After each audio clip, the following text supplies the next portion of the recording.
Halo, selamat malam. Welcome to Cakrawala Unik.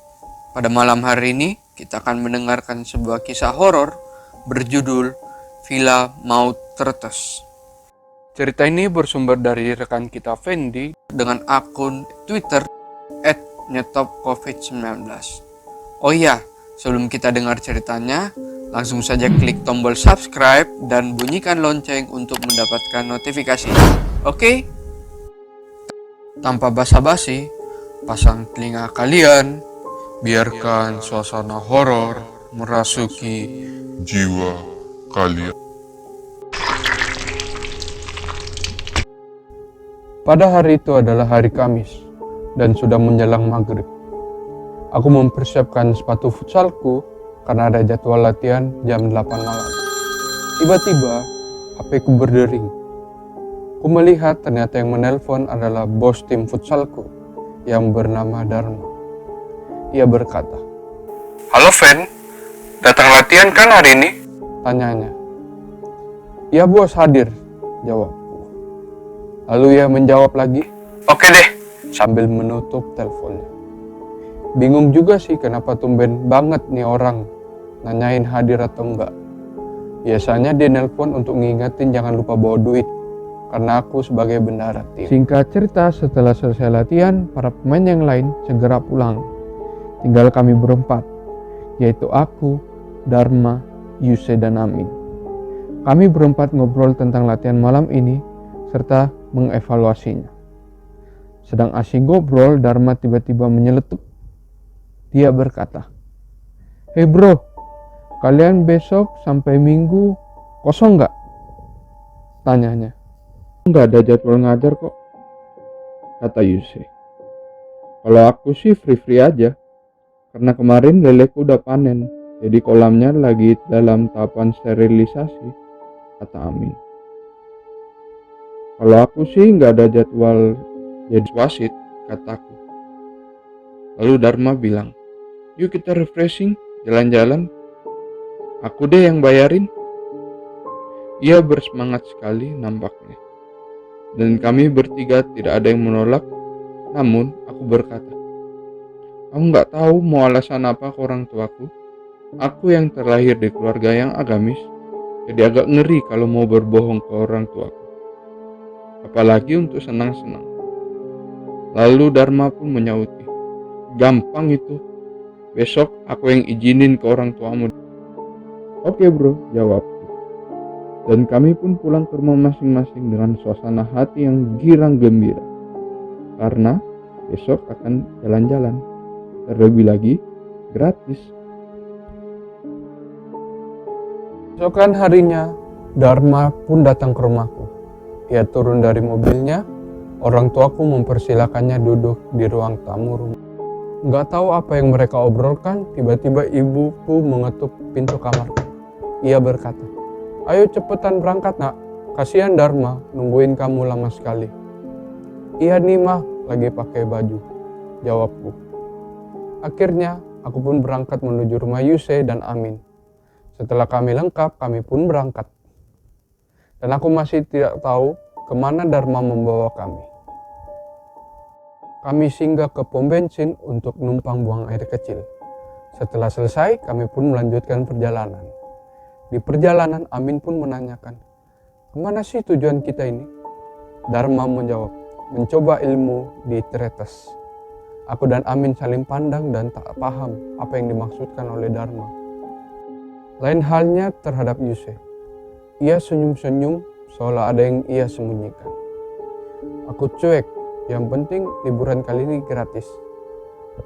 Kami lanjut ngobrol terus di dalam mobil.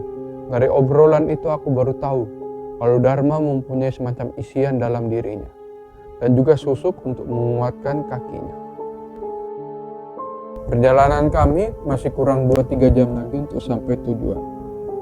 Karena sudah jam makan malam, kami pun singgah di depot kecil dengan menu sate dan gulai kambing. Dharma menyuruh kami untuk memesan duluan karena ia mau ke toilet WC umum di sebelah depot tersebut. Di depot itu terdapat 5 orang, tapi tak satu pun yang bicara. Wajah mereka pucat. Kami bertiga duduk dan sibuk dengan HP. Yusuf pun memesan ke mbak pelayan. "Mbak, gulenya 4 ya?" Mbak pelayannya hanya mengangguk pelan. Setelah aku berhasil meredam kemarahan pacarku, ketika aku melihat sekitar, alangkah anehnya. Tidak ada satupun orang di sana. Depot itu sudah menjadi sepi. Tak tampak lagi pembeli lain selain kami. Tiba-tiba, hawa dingin menjalar di tubuhku. Bulu kudukku merinding, pertanda ada yang tidak beres dengan depot ini. Dharma datang dan berkata, "Mohon maaf mbak, gulenya nggak jadi ya." "Loh, kok nggak jadi sih?" tanyaku kepada Dharma.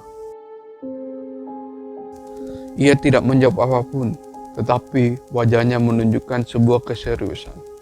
Kami pun bergegas naik ke mobil, pergi dari depot itu. Di perjalanan, Dharma pun berkata, "Warung itu nggak beres, penunggunya banyak."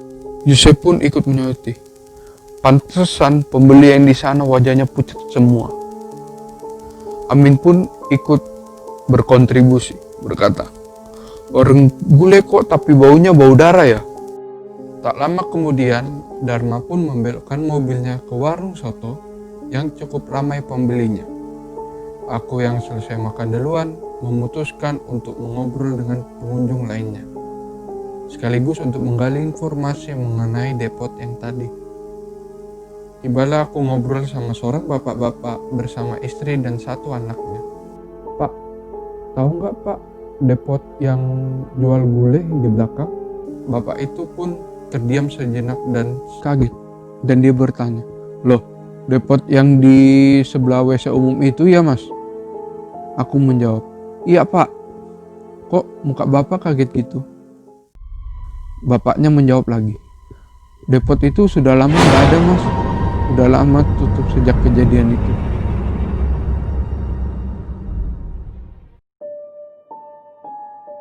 Aku yang semakin penasaran bertanya kembali kepada bapak itu, "Kejadian apa ya Pak?" Bapak itu menjawab, "Dulu depot itu ramai Mas, sebelum malam naas itu terjadi. Jadi gini ceritanya. Malam itu depot ramai seperti biasanya. Namun tiba-tiba sebuah truk dengan kecepatan tinggi menabrak karung hingga membuat semua orang yang di dalamnya tewas, termasuk penjual gulai itu. Sejak saat itu banyak kejadian yang seperti Mas alamin," jawab bapak itu. "Wah, untung saja kita nggak jadi makan di situ," ucap Yuse yang tiba-tiba memotong pembicaraan kami. Lalu kami pun berpamitan dan meneruskan perjalanan. Sampailah kami di wilayah Pasuruan dan memasuki daerah Tretes. Seperti biasa, banyak orang yang menjajakan vilanya.